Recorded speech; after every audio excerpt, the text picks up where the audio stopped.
আসন্ন ত্রয়োদশ জাতীয় সংসদ নির্বাচনকে সামনে রেখে চট্টগ্রাম ৪ সংসদীয় আসনে বিএনপির মনোনীত প্রার্থী লায়ন আসলাম চৌধুরীর পক্ষে নির্বাচনী কার্যক্রম ক্রমেই বেগবান হচ্ছে। কেন্দ্রীয় কর্মসূচির ধারাবাহিকতায় মাঠ পর্যায়ে গণসংযোগ, উঠান বৈঠক, পথসভা ও মহিলা সমাবেশের মাধ্যমে ভোটারদের ধারে ধারে পৌঁছে যাচ্ছেন নেতাকর্মীরা। এই কার্যক্রমে সক্রিয় নেতৃত্বশীল ভূমিকা পালন করছেন আসলাম চৌধুরীর সহধর্মিণী জামিলা নাজনীল মাওলা। রাজনৈতিক দমন, পীড়ন, কারাবাস ও পারিবারিক ত্যাগের অভিজ্ঞতাকে শক্তিতে রূপান্তরিত করে তিনি এখন ধানের শীষের নির্বাচনী প্রচারণায় অন্যতম মুখ হয়ে উঠেছেন। জরুরি অবস্থায় জীবন বাঁচাতে যখন প্রতিটি সেকেন্ড মূল্যবান, তখন সঠিক সময়ে উচ্চমানের অক্সিজেন পাওয়া নিশ্চিত করাই আমাদের লক্ষ্য। জরুরি প্রয়োজনে কল করুন স্ক্রিনে দেওয়া নাম্বারে। এরই ধারাবাহিকতায় গতকাল বিকেলে চট্টগ্রাম ৪ আসনের অন্তর্গত উত্তর কাট্টলী জয়তারা কেন্দ্রে ধানের শীষের প্রার্থী লায়ন আসলাম চৌধুরীর সমর্থনে এক বিশাল মহিলা সমাবেশ অনুষ্ঠিত হয়। কাট্টলী বড় কালীবাড়ি জোনাকি কমিউনিটি সেন্টারে আয়োজিত এই সমাবেশে বিভিন্ন ওয়ার্ড ও মহল্লা থেকে বিপুল সংখ্যক নারী ভোটার স্বতঃস্ফূর্তভাবে অংশ নেন। তাদের প্রাণবন্ত উপস্থিতিতে পুরো এলাকা উৎসবমুখর পরিবেশের সৃষ্টি হয় এবং নির্বাচনী আমেজ আরও তীব্র হয়ে ওঠে। সমাবেশে প্রধান অতিথি হিসেবে উপস্থিত ছিলেন আসলাম চৌধুরীর সহধর্মিণী জামিলা নাজনীল মাওলা।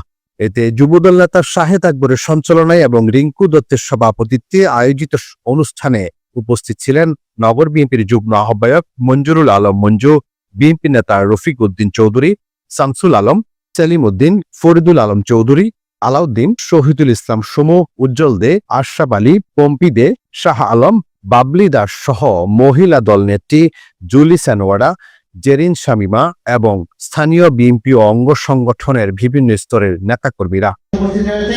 বক্তারা বলেন, জনগণের দীর্ঘদিনের প্রত্যাশা পূরণে ধানের শীষের বিজয় সময়ের দাবি। তারা উল্লেখ করেন, লায়ন আসলাম চৌধুরী নির্বাচিত হলে এলাকার অবকাঠামোগত উন্নয়ন, সড়ক যোগাযোগ ব্যবস্থা আধুনিকায়ন, জলাবদ্ধতা নিরসন, নিরাপদ পানি ও নাগরিক সুবিধা সম্প্রসারণে অগ্রাধিকার ভিত্তিতে কাজ করবেন।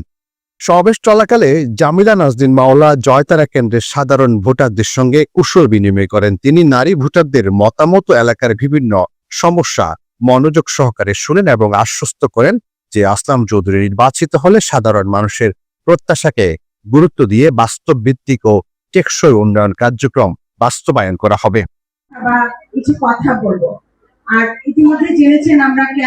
এ সময় নগর বিএনপির যুগ্ম আহ্বায়ক মঞ্জুরুল আলম মঞ্জু ও নগর যুবদলের সাবেক সহসভাপতি শাহেদ ইকবাল বলেন, আসন্ন নির্বাচনে বিএনপি শতভাগ আশাবাদী। তারা জানান, জনগণের ব্যাপক সাড়া প্রমাণ করে চট্টগ্রাম ৪ আসনে ধানের শীষের পক্ষে গণজোয়ার সৃষ্টি হয়েছে। বিজয় হলে এলাকার চলমান সমস্যাগুলো দ্রুত কার্যকর সমাধানে উদ্যোগ নেওয়া হবে।